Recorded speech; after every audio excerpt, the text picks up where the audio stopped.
Hi friends, Kottarakkara Devaswom ബോർഡിൻ്റെ അതിക്രമമാണ് ഞാൻ കാണിക്കുന്നത്. ഇതാർക്ക് വേണ്ടിയാണ് ഈ ദേവസ്വം ബോർഡ്? മഹാഗണപതി ക്ഷേത്രത്തിലെ അതിക്രമം കണ്ടോ?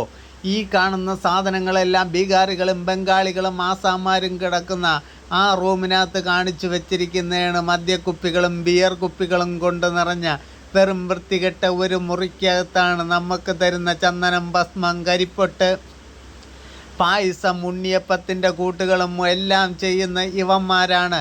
അത് പോയിട്ട് ഗണപതി ഹോമം നമ്മൾ പൂജയ്ക്ക് കൊടുത്തു. അതുവരെ ഇവന്മാരെ വൃത്തികേട്ട കൈകൊണ്ട് കുഴച്ച് ഇതാണ് നമ്മൾ പ്രസാദമായി ഇത്രയും നാൾ വാങ്ങിച്ച് ഭക്ഷിച്ചുകൊണ്ടിരുന്നത്. അതുപോലെ തന്നെയാണ് ഉണ്ണിയപ്പത്തിൻ്റെ മാവ്. ഇവന്മാർ ഒട്ടും വൃത്തിയില്ലാതെ ആ ബാത്റൂമിൻ്റെ സൈഡിൽ അതോ എന്തോ സ്മെല്ലുള്ള സ്ഥലത്താണ് ഇവന്മാർ അഴുക്ക വെള്ളത്തിലും കാര്യങ്ങളിലുമാണ് ഇത് ചെയ്തുകൊണ്ടിരിക്കുന്നത്. ഇവന്മാരെ അവിടെ ജോലിക്ക് വെച്ച ഈ രണ്ട് മേഡത്തോട് ചോദിച്ചപ്പോൾ അവർ പറയുന്നു ഞങ്ങൾക്കറിയത്തില്ല. അവർക്കറിയത്തില്ലെങ്കിൽ പിന്നെ ഇത് ആർക്കറിയാം? അവിടെ നിൽക്കുന്ന തിരുമേനിമാർക്ക് വരെ ഇവർക്കിതിൽ ഉത്തരം പറയണം. കാര്യം ഇവരെ എല്ലാം മാറ്റി നല്ല ഭക്തിയുള്ള ആൾക്കാരെ അവിടെ ആക്കണം. ഇനി ഒരു അമ്പലത്തിലും ഇതുപോലെയുള്ള അതിക്രമം നടക്കാൻ പാടില്ല.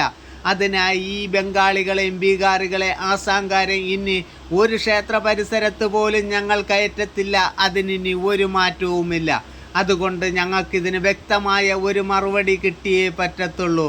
അല്ലാതെ ദേവസ്വം ബോർഡുകാരെ ഞങ്ങൾ വെറുതെ ഇരിക്കത്തില്ല.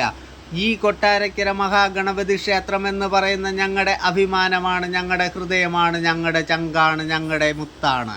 ആ ഗണപതി ഭഗവാനെ വിറ്റ് നിങ്ങൾ ജീവിച്ചില്ലേ? ഇനി മതി. ഇനി ഈ കൊള്ള ഇനി ഒരിക്കലും ഞങ്ങൾ വച്ച് വെറുപ്പിക്കത്തില്ല.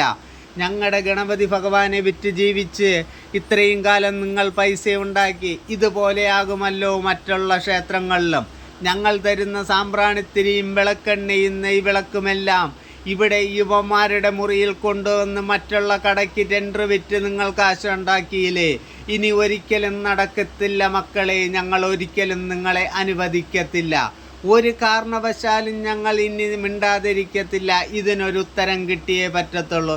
ഇതിന് വ്യക്തമായ ഒരു ഉത്തരം കിട്ടുന്നത് വരെ ഇനി ഞങ്ങൾ വെറുതെ ഇരിക്കത്തില്ല. ഇത് എത്ര വഴി മുടക്കുന്നവരെ ആയാലും ഞങ്ങൾ വഴി വെട്ടിമാറ്റി തന്നെ മുന്നോട്ട് പോകും. ഇനി മിണ്ടാതിരിക്കത്തില്ല മക്കളെ. ഒരമ്പലത്തിലും ഇത് നടക്കത്തില്ല.